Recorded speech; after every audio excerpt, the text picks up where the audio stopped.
Salut mes amis, c'est Pavel et le projet MinderCash et vous êtes sur la chaîne qui est consacrée aux investissements et au trading. Le dimanche, comme d'hab, nous sommes ensemble pour parler de la bourse et de l'économie, même si c'est les vacances. Je sais que la plupart d'entre vous sont en train de se reposer au bord de la mer, ou pas forcément au bord de la mer. Dites-moi d'ailleurs dans les commentaires où vous passez vos vacances. Mais nous allons faire un tour aujourd'hui de mes portefeuilles de bourse, les portefeuilles que je présente sur le site mindercash.fr. Évidemment, toutes les informations vous avez dans la description à cette vidéo, comment accéder à ces portefeuilles. Je vous rappelle très brièvement le principe de fonctionnement du projet MinderCash. Donc les vidéos de Café Dimanche habituellement sont consacrées à la macro, les statistiques économiques, etc., où nous faisons une projection macro qui fait partie d'un des trois piliers de la stratégie d'investissement MinderCash. Je vous rappelle, c'est la macro, l'analyse fondamentale et l'analyse technique. Et donc, MinderCash, traditionnellement, c'est plus la macro, mais aujourd'hui, ça sera une petite exception parce que nous sommes tous tranquilles. Il faudra faire un peu le point sur le semestre passé. Quelles sont les performances? Je vais vous parler de mes performances à moi par rapport éventuellement des prévisions, mais notamment les prévisions macroéconomiques que je fais au début de l'année. Et nous allons voir les deux portefeuilles que je présente ouvertement sur le site mindercash.fr. C'est le portefeuille PEA, donc comme le nom indique, ce sont des actions éligibles au statut PEA, et le deuxième portefeuille Tranquille Biche, qui est un portefeuille qui est destiné à des investisseurs frileux qui n'aiment pas prendre le risque. Donc l'objectif, c'est de minimiser au maximum le risque. C'est un portefeuille très passif, il y a très peu de transactions dedans. Et je choisis uniquement les actions qui sont les plus sécurisées, encore une fois, selon moi, pour investir en bourse en prenant minimum de risques. Je fais un petit disclaimer, comme d'habitude, au début de cette vidéo, que ce ne sont pas des conseils d'investissement. Je n'ai pas le droit de donner des conseils d'investissement. Je vous présente uniquement mes avis personnels et vous êtes responsable des décisions que vous prenez. Je vous rappelle également que récemment, je lançais un nouveau projet qui s'appelle MinderCash Patrimoine, où j'essaie de parler de patrimoine dans sa globalité. Je lance un portefeuille avec un objectif très clair de générer d'ici 5 ans, générer le revenu passif de 4 000 € à partir de la bourse, 4 000 € brut. Donc tous les détails sont évidemment expliqués dans les vidéos où je présentais ce projet. Donc encore une fois, toutes les informations vous trouverez dans la description à cette vidéo. Donc voilà, aujourd'hui nous allons faire un tour rapide des premières positions, de premières lignes, comment elles performent cette année dans mes portefeuilles ouverts. Et pour les abonnés MinderCash Premium, je rappelle qu'il y aura une deuxième vidéo aujourd'hui où nous allons parler justement de ce projet MinderCash Patrimoine. Ça sera une nouvelle épisode de notre série avec un objectif d'ici 5 ans d'avoir 4 000 € brut à partir de la bourse. Mais cette vidéo Café Dimanche, on va commencer, on va parler des positions en bourse que j'ai actuellement dans les portefeuilles que je vous présente depuis un certain temps. Mais avant de commencer d'en parler, j'aimerais bien quand même faire un petit accent sur la transparence inédite que mon projet offre à vous. Donc, dites-moi dans les commentaires si vous connaissez un autre youtubeur ou une autre chaîne qui présente un tel niveau de transparence. Donc, je présente mes choix, mes succès, mes erreurs, mes visions. Après, je fais la rétrospective par rapport à qu'est-ce qui marchait, qu'est-ce qui n'a pas marché. Et les résultats sont là. Donc c'est pour ça peut-être je me félicite un petit peu du fait qu'il n'y a pas beaucoup de hate dans les commentaires parce que c'est très difficile. C'est vrai que rapprocher des personnes qui offrent un tel niveau de transparence à ses abonnés. Et je compte de continuer sur cette lancée et continuer d'être à 100% clair sur mes choix d'investissement. D'ailleurs, mes amis, pour cette transparence, n'oubliez pas un like, c'est super important pour soutenir la chaîne MinderCash, pour que notre communauté grandisse, pour que nous soyons plus nombreux pour partager des idées d'investissement. Donc s'il vous plaît, un like, ça vous coûte rien pour moi. Franchement, ça aide beaucoup pour développer cette chaîne gratuite. Voilà, je commence par le portefeuille PEA. Donc je suis désolé parce que je devrais regarder un petit peu à gauche ou à droite par rapport à vous sur l'écran parce que j'aimerais bien faire un tour des lignes de portefeuille PEA avec des performances, avec quelques remarques que j'aimerais bien apporter par rapport à ces lignes. Et je vous rappelle que je suis obligé un petit peu de faire les vidéos à l'extérieur en mode camping parce que j'ai des gros travaux dans mon bureau actuellement. Je ne peux pas faire mieux, je fais le maximum. Donc j'espère que ça ne vous dérange pas trop et j'espère que ça mérite un like. Donc la plus grosse ligne de ce portefeuille, c'est l'action Soitec. Donc l'action Soitec, j'ai accumulé en mode DCA. Donc la première ligne a été prise le 3 mars 2022, donc il y a longtemps, au cours de 37,28. Après, avec cette ligne, elle était toute petite à l'époque. Donc j'ai vécu un peu tout, la gloire, les défaites. Donc là, cette action, elle est restée très volatile parce que je ne sais pas si vous suivez, il y a eu quelques problèmes au niveau de la direction et donc ça crée un petit peu une crise interne. Donc du coup, bien évidemment, ça a influencé les cours en bourse de la valeur Soitec. Mais la valeur Soitec, ça reste une excellente valeur du secteur de semi-conducteurs. C'est un des secteurs le plus à la mode en ce moment.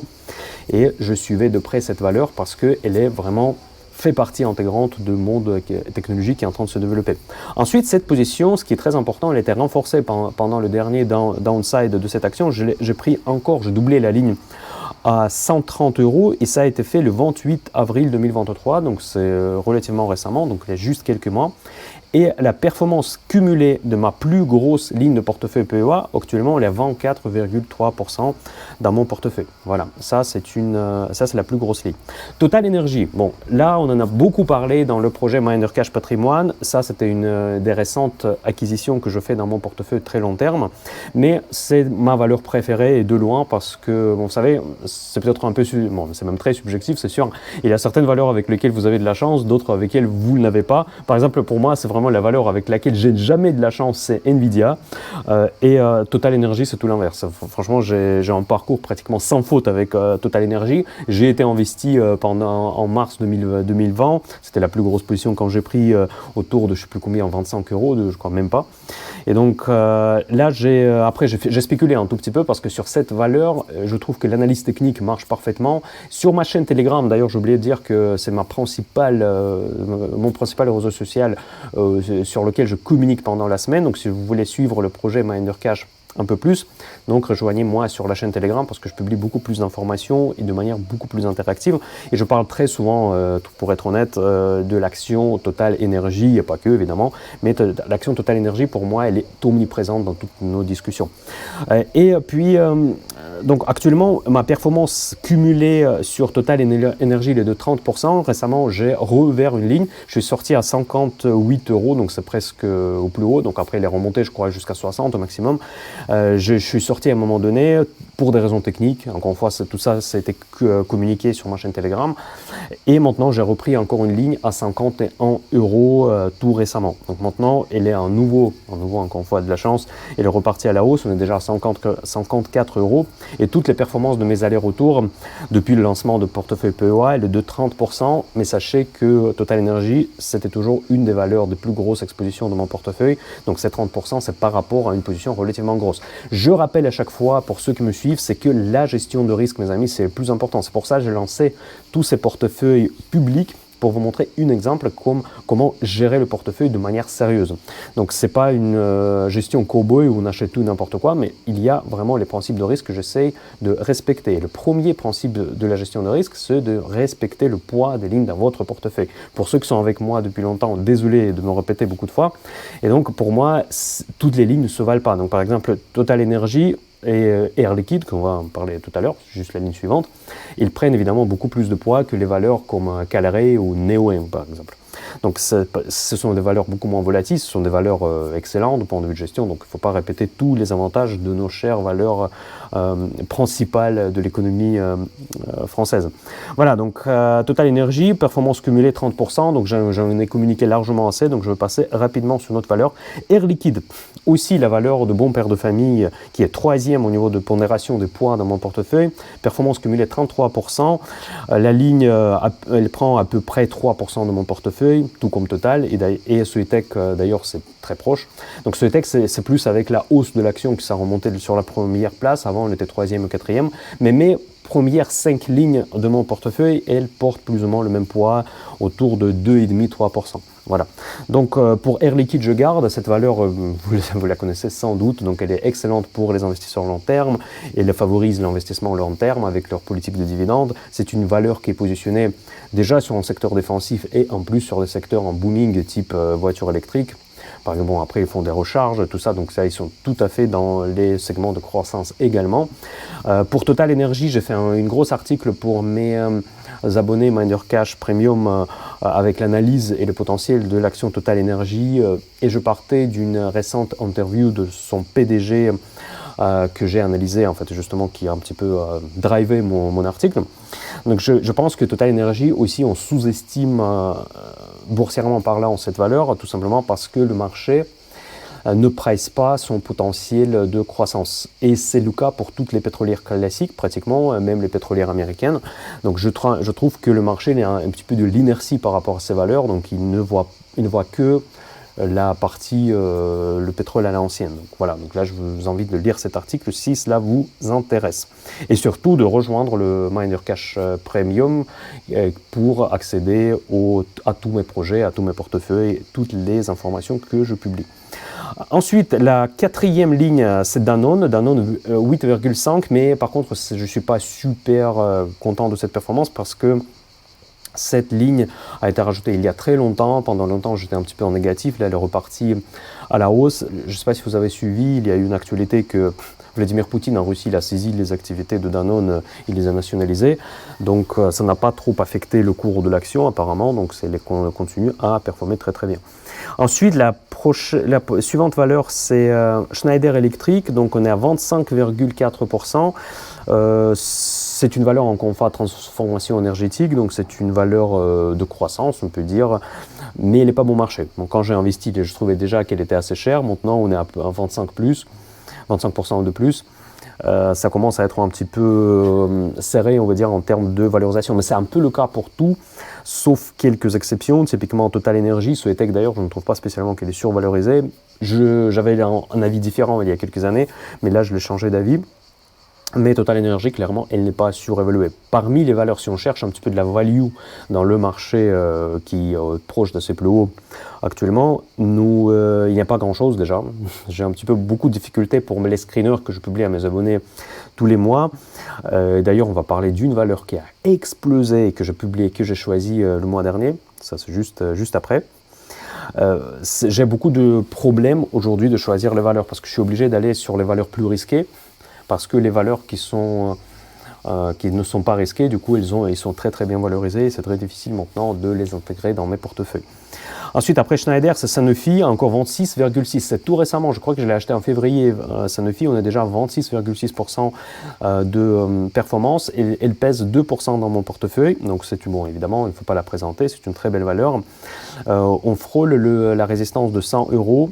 Après, le healthcare, pour l'instant, ce n'est pas le secteur le plus porteur parce que les marchés, on va parler quand même un petit peu de la macro. Aujourd'hui, les marchés sont un peu le cul entre deux chaises, si vous me permettez cette expression, parce qu'on ne sait pas trop si on est en récession, si on est en croissance, parce que c'est très déséquilibré, surtout aux États-Unis. J'en ai parlé dans mes précédentes vidéos de Café Dimanche. Aux États-Unis, c'est vraiment c'est catastrophique ce déséquilibrage et la surpondération des GAFAM au sein des indices. Mais en France et en Europe, on a aussi quand même le marché à plusieurs vitesses. Donc d'un côté, il y a le luxe et les autres valeurs, parce que le luxe, il est vachement tiré par la Chine. Aujourd'hui, après, ça fluctue pas mal, mais aujourd'hui, la Chine, elle était plutôt une bonne idée d'investissement pour l'année 2023. Et du coup, le luxe en profite. Et d'ailleurs, si vous regardez ma vidéo de Noël, donc ça vous renvoie il y a 6 mois, même il y a 7 mois, je disais justement que parmi mes investissements pour l'année 2023, mon choix, un de mes premiers choix, c'était la Chine. Je parlais beaucoup de la Chine comme une potentielle bonne idée pour l'année 2023. Et une des façons d'investir en Chine, si on veut rester uniquement au sein du PEA, c'est les valeurs de luxe qui sont très sensibles à tout ce qui se passe en Chine. Et voilà, mes amis, nous arrivons maintenant à la star de mon portefeuille. Le risque que j'ai pris, pour être honnête, il y a un mois dans mes screeners Miner Cash Premium. Pour ceux qui sont abonnés, vous le savez, donc ça c'était mon choix principal. C'est l'action Sartorius Stedim Biotech. Donc j'ai fait également un article que vous pouvez trouver sur mon blog sur cette valeur avec une analyse détaillée, la structure du business, les produits, qu'est-ce qu'il fait exactement. Parce que vous savez, quand moi j'ai commencé à analyser, je n'avais pas une idée claire de ce qu'ils font. C'est assez technique pour être honnête, pour ceux qui ne sont pas du métier en plus. Comme moi. Donc il y a un article dans mon blog, je vais peut-être la mettre aussi dans la description à cette vidéo. Je parle de l'action Sartorius et son éventuelle sous-valorisation. Mais par contre, le problème de Sartorius, qui pour moi était toujours un problème pour y investir, c'était les multiples qui ont explosé durant la crise de Covid. Cette valeur, elle a bénéficié énormément de ce qu'on appelle la prime Covid. La prime Covid, parce que leur produit, évidemment, il était tout à fait à la mode pendant la pandémie. Maintenant, on est sorti, bon, heureusement, Et l'action, il a chuté, il a perdu un petit peu cette prime Covid, mais par contre, les ratios, quand même, ils restent très exigeants par rapport à ce secteur. C'est pas vraiment des biotech, pour être honnête, c'est plus les matériaux pour les biotech, les équipements de biotech. Donc il y a évidemment des avantages concurrentiels dans ce secteur, mais ce secteur en lui-même, actuellement, il n'a pas spécialement vent en poupe. Et la question que je me posais en tant qu'investisseur, est-ce que c'est légitime de acheter ces multiples qui restent quand même relativement élevés? Et donc j'ai quand même pris le risque il y a un mois pour proposer dans mes screeners cette valeur, et là, elle a explosé littéralement de 14% hier en bourse de Paris. Et ça a été suivi, la raison principale, c'était leur communication des résultats, où ils ont dit qu'ils confirment leurs objectifs pour cette année. Je vous rappelle que tout récemment, ils ont émis un profit warning qui a fait chuter le titre, mais littéralement sur son support, où j'ai failli l'acheter de manière, on va dire, long terme, manière investisseur. Il est tombé sur son support de 210 € et maintenant il est revenu à 272.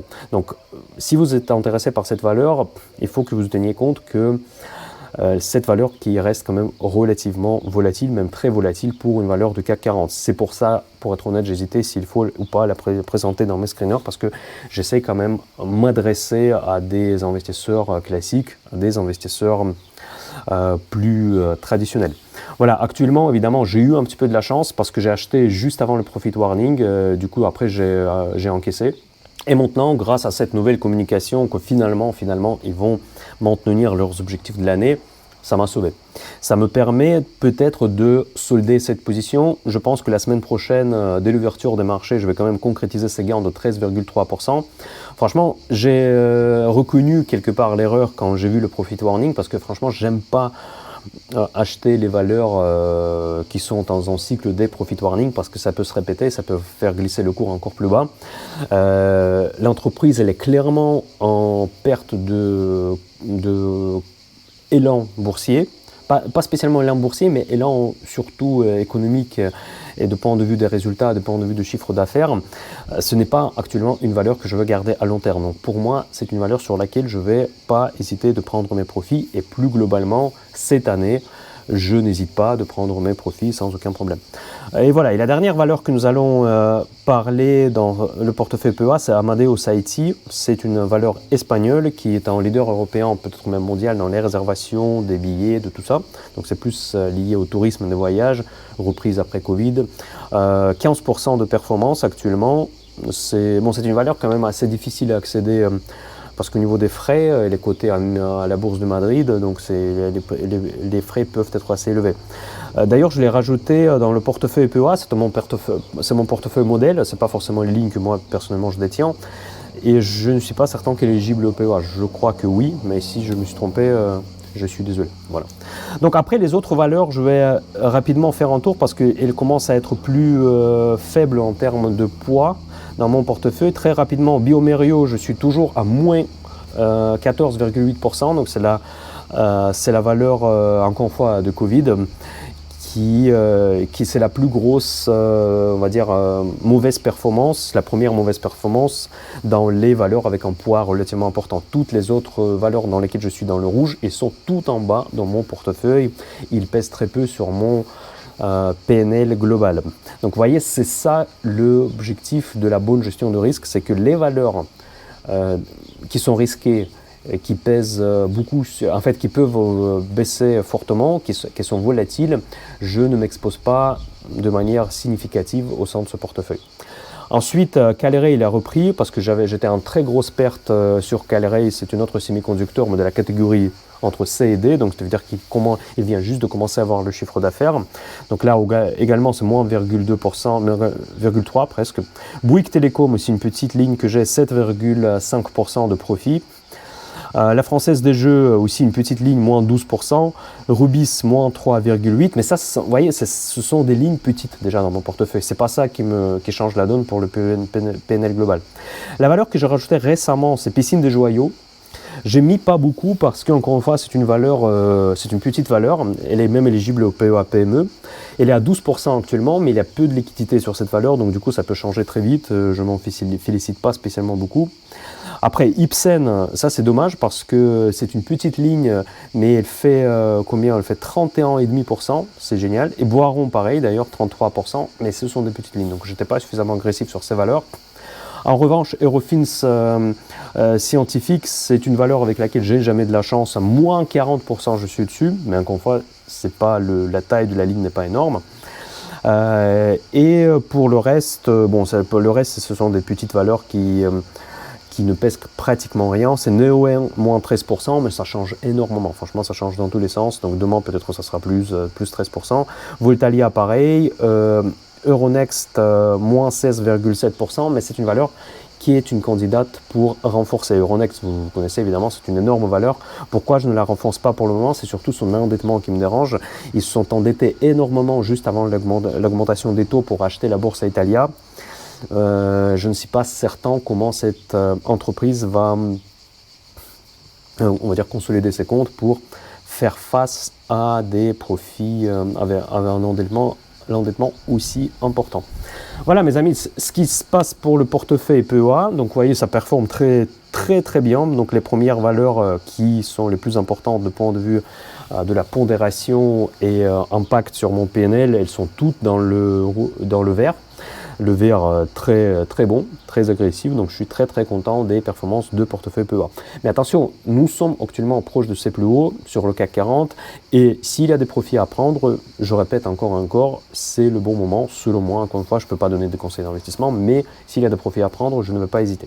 Voilà, maintenant je passe sur le deuxième portefeuille qui d'ailleurs fait partie désormais intégrante du projet Minder Cash Patrimoine, parce que dans ce projet Minder Cash Patrimoine, nous avons plusieurs segments d'investissement avec des différents objectifs.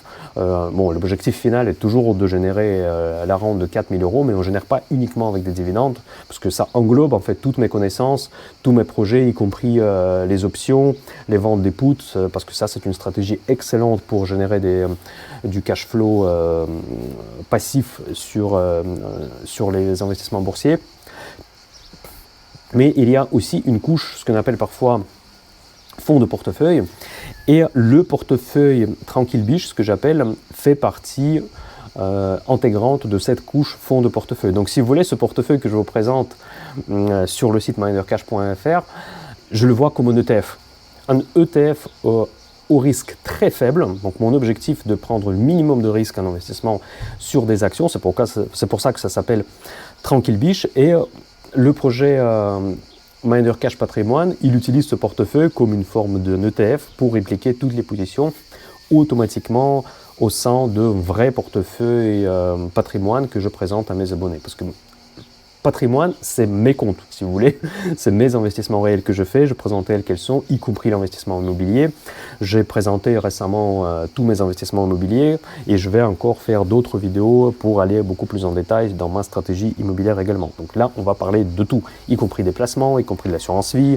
Ce projet, il a commencé il y a 2 mois seulement et donc là, je pense qu'on a déjà fait des gros profits. Et dites-moi dans les commentaires comment vous trouvez d'ailleurs le premier retour, ceux qui sont abonnés. Maintenant, je vais parler de ce portefeuille Tranquille Biche adressé à des investisseurs frileux qui ne veulent pas prendre beaucoup de risques en bourse. Donc ici, il y a très peu de mouvements, mes amis. Donc depuis beaucoup de mois, je reste inactif sur ce portefeuille, sauf ce dernier mois. Je ne veux pas vous tout dire parce que c'était une publication toute récente et pour les personnes qui payent l'abonnement, ça ne sera pas juste pour dire quelle action j'ai acheté dans ce portefeuille récemment. Mais pour moi, c'est tout à fait normal de ne rien faire sur ce portefeuille parce que si on veut ne pas prendre du risque, on doit parfois se dire que non, ce n'est pas le moment pour investir, on est à l'écart de marché. Mais par contre, ce que j'ai acheté, ça affiche des performances mais juste monstrueuses, surtout par rapport au risque que j'ai pris. N'oubliez pas que l'esprit de ce portefeuille, c'est que je prends le minimum de risque pour générer un maximum de profit. Donc ce n'est pas pertinent de comparer ce portefeuille par rapport à l'indice de CAC 40 parce que je suis censé d'être moins risqué qu'investir sur un ETF du CAC 40. Vous voyez, donc c'est un objectif vraiment très défensif. Et pourtant, malgré le risque très faible que j'ai pris, j'ai fait des profits qui sont supérieurs à la fois et au CAC 40 et au S&P 500. Peut-être inférieurs au profit, et même pas. Non, je suis même meilleur que Nasdaq, ou qui blindait des GAFAM et des valeurs technologiques. Voilà, faisons comme tout à l'heure. Je vais commencer par la ligne la plus grosse de mon portefeuille, c'est Roche Holding. C'est une société suisse. Vous savez que j'ai un petit peu des sentiments envers cette valeur. Je trouve qu'elle est vraiment excellente, même si la bourse pour l'instant ne presse pas assez cette excellence. On est à 5% seulement, vous allez voir, mais c'est la plus petite performance dans mon portefeuille. Donc malheureusement, c'est la plus grosse ligne, mais avec la plus petite performance. Mais bon, admettons, 5%, c'est quand même pas trop mal pour une ligne la plus grosse.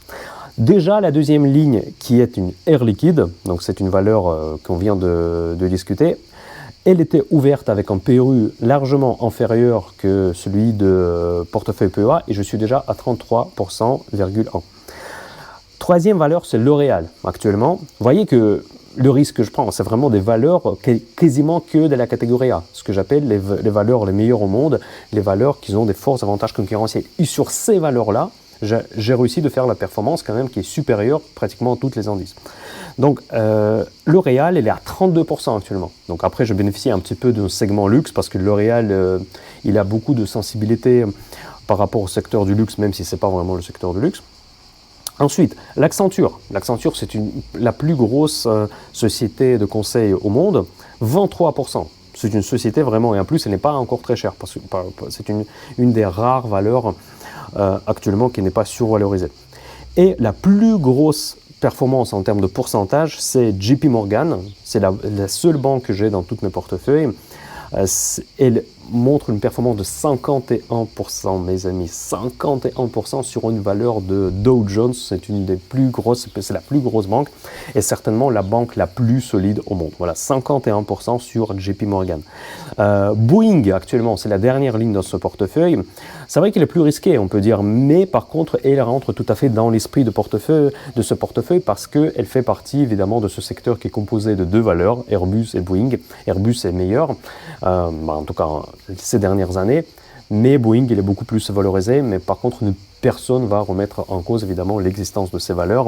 Ce n'est pas la catégorie A, elles ne sont pas aussi profitables, mais il y a un avantage concurrentiel naturel parce qu'il y a évidemment un soutien d'État derrière. Donc elle est à 16% de performance sur le Boeing. Vous voyez, c'est tout pour ce portefeuille. Donc il y a seulement 6 lignes pour l'instant de ce portefeuille parce que tout simplement je trouve que les marchés sont actuellement trop chers. Et c'est pour ça que je ne suis pas actif parce que ce portefeuille s'adresse à des personnes qui ne veulent pas prendre des risques. Acheter les actions quand les marchés sont tout plus hauts, moi je trouve risqué. Et c'est pour ça, malheureusement, il n'y a pas énormément, malheureusement ou heureusement, hein, il n'y a pas énormément de mouvement sur ce portefeuille parce que je ne vois pas énormément d'opportunités.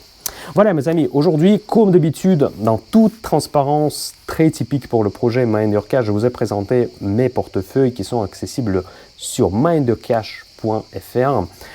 Donc rejoignez le projet MinderCash Patrimoine, je pense que ça a bien démarré, en tout cas au niveau des profits, c'est sûr et certain. Et dites-moi dans les commentaires également quels sont vos ressentis par rapport à ces premiers épisodes de notre nouvelle série MinderCash Patrimoine. Je vous dis à très bientôt, passez un très bon dimanche. Je vous rappelle que les abonnés MinderCash Premium, il y aura une deuxième vidéo qui vous attend tout à l'heure. À très bientôt MinderCash.